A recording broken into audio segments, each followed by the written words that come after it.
All right, so I'm about to show you how to create a quick auto email search for a client. I actually have one that I'm going to set up here really quick, so this is perfect timing, and I can show you this. So here's the dashboard, North Star MLS. I never signed up for Paradigm or Paradox, whatever that is, to do the switch over. I found that this is a lot more user friendly, and the upgrades that they've made have made it really user friendly for clients as well, almost to the point to where you really don't even need a specific website in order to do this from, because everything is just right here. All right, so let's get started. First off, I always go to a detailed search. Reason why is because you can add a few more options in here as far as house numbers, unit numbers. This comes in especially handy if you're setting one up for condos or multi-unit, condos, townhouses, things like that. You can put that in. You can also put the subdivision or the complex name of a certain division. So let's say you're doing something for like a new construction neighborhood or something like that. You definitely could do that as well. So the general search doesn't necessarily have that. You can add them, but it's much easier to go here and a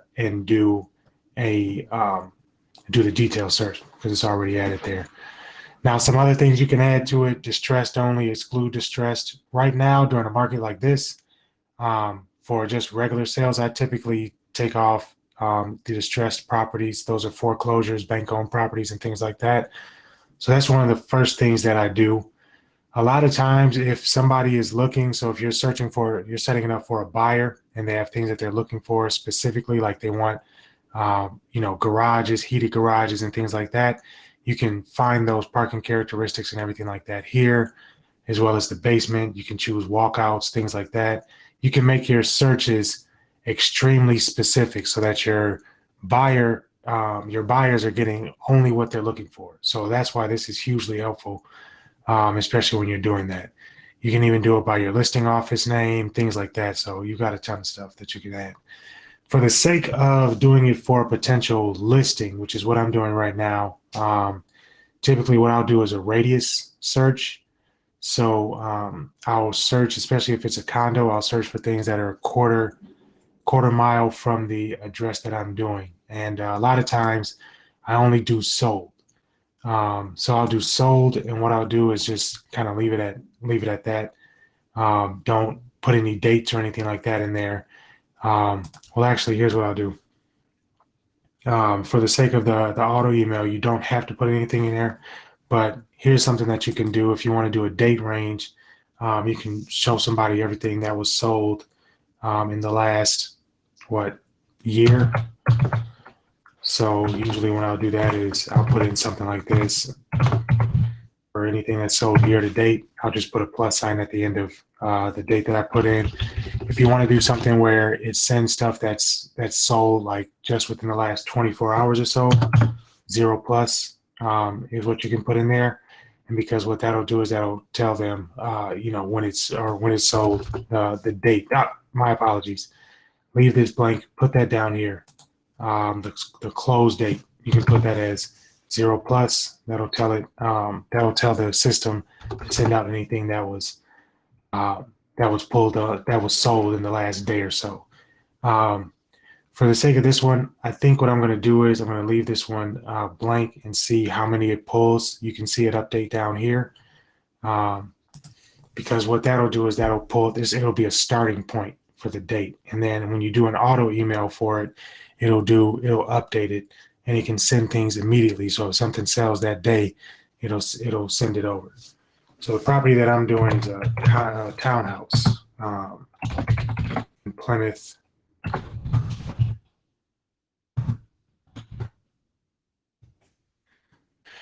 You can put the address in there, and it'll automatically do it on the map there. You could do the map search, and you can do a location and a radius around it, but you can also do this right here from the home page. It's a pretty decent size. I'm familiar with the area, so it's a pretty decent sized complex.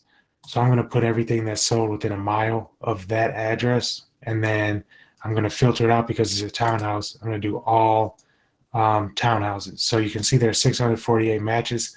that is pulling back. I'm not quite sure how far back it goes, but I don't have a date set up in there. I'm going to keep on doing that because this is it's a 2 bedroom, 2 bath. Well, I'm going to just do 2 bedrooms. So it's a 2 bedroom townhouse.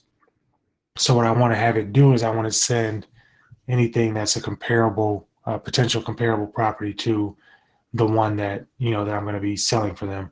And so they're going to get this leading up to the date, because if they're looking at selling it at a later date, then this will keep them updated all the way up to that, and they can kind of track um, what when when their house comes up, they'll have an idea of what things are selling for. So you can take a look at the results from here.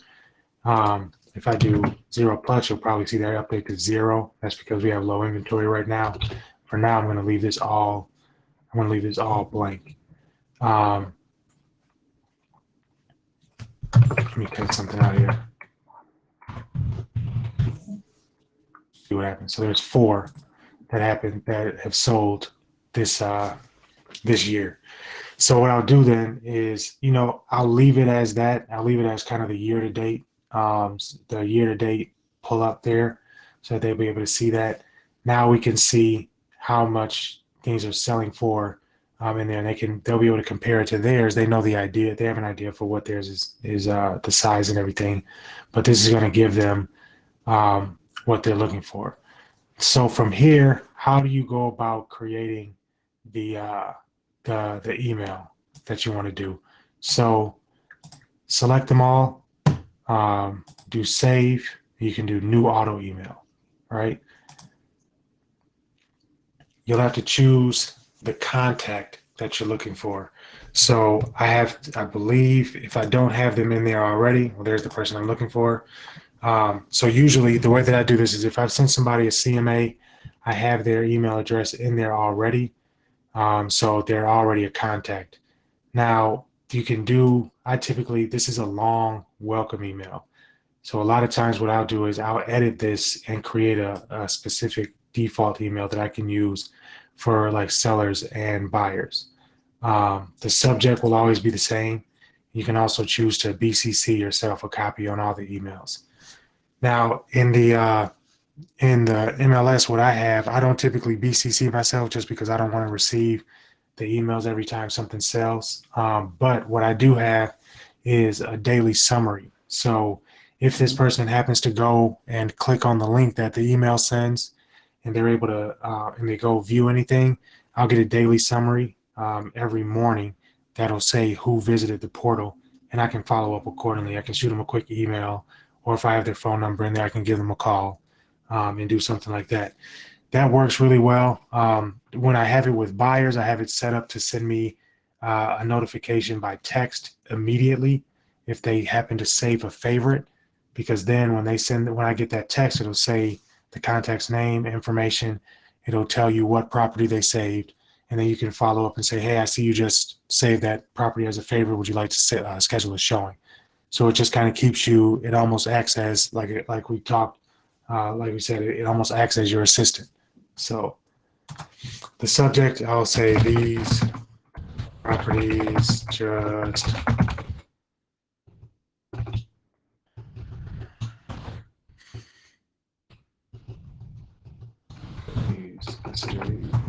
these.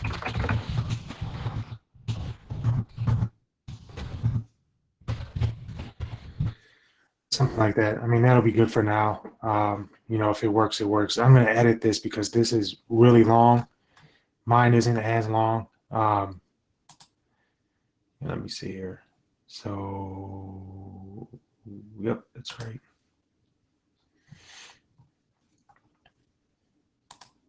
So down here in settings, you can say set it as the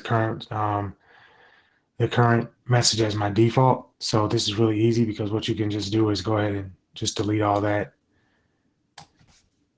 So I already have it set up to where it's always going to say their name. And then what I'll do is, because this is the welcome email, I'll say something like that, something like this.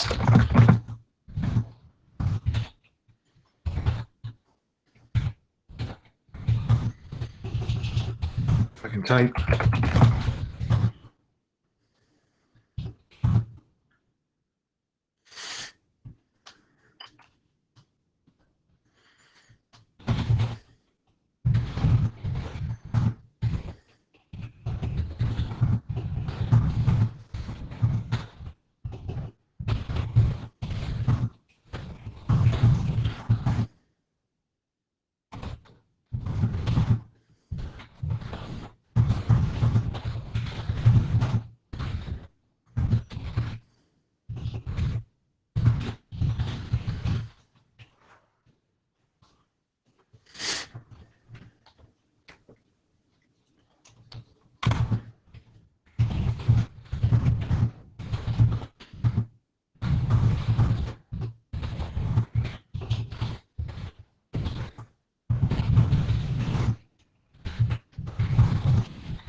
I always give somebody an option to unsubscribe and let them know that they can do that. I just let them know that I would like to get feedback before they send the unsubscribe over. So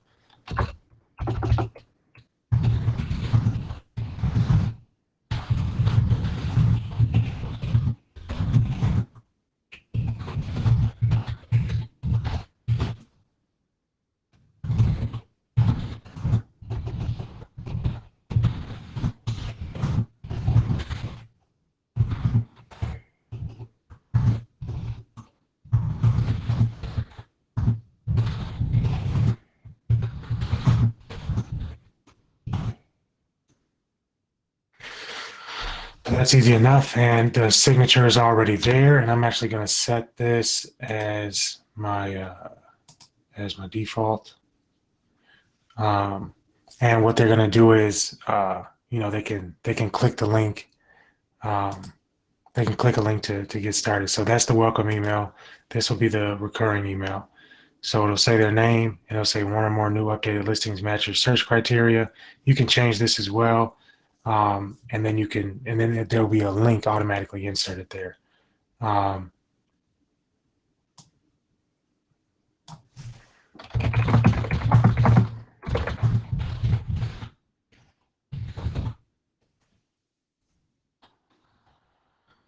so I'm going to do that for this. I'm not going to set this as a default because if I set this up for a buyer, then it would be something where uh, it'll go back to that original message. So every time this goes out, it's going to say these properties just sold in your neighborhood. The welcome email will say like welcome to the portal or something like that.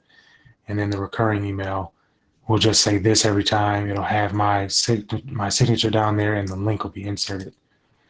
Now, once you do that, the way that you schedule it, I always have it to where if it's a sold one, I do ASAP. And basically that means it'll go out as soon as possible.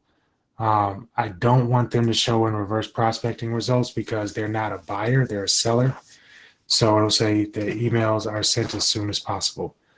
You can do several things. You can do it as daily. Every morning, it'll send a list of something sold the day before, and then you'll see that list there. Or you can do monthly, which is good for sending just kind of an overall monthly update to people, which is typically what I'll do once a month for a lot of my seller clients who have already sold and or they bought a place and in their new area, just kind of a monthly update, their neighborhood update that way, so they see what's selling and all that. So for this one, I'm going to do ASAP. Reason why is because there's not much inventory out there. She's not going to get bombarded with emails about properties selling in her area, and it's also very specific. So she's only going to see the two-bedroom townhouses that are sold. So now that I have everything all set up, I'll hit save. And once I hit save, it's going to go back and it's going to send that email off. Now, again, she'll have the option to unsubscribe and she'll do that. We just spoke this morning. I sent over the CMA and it kind of worked out that way. So that is it as far as how to create that search. You can easily click the link down below, shoot me an email, let me know if you have any questions.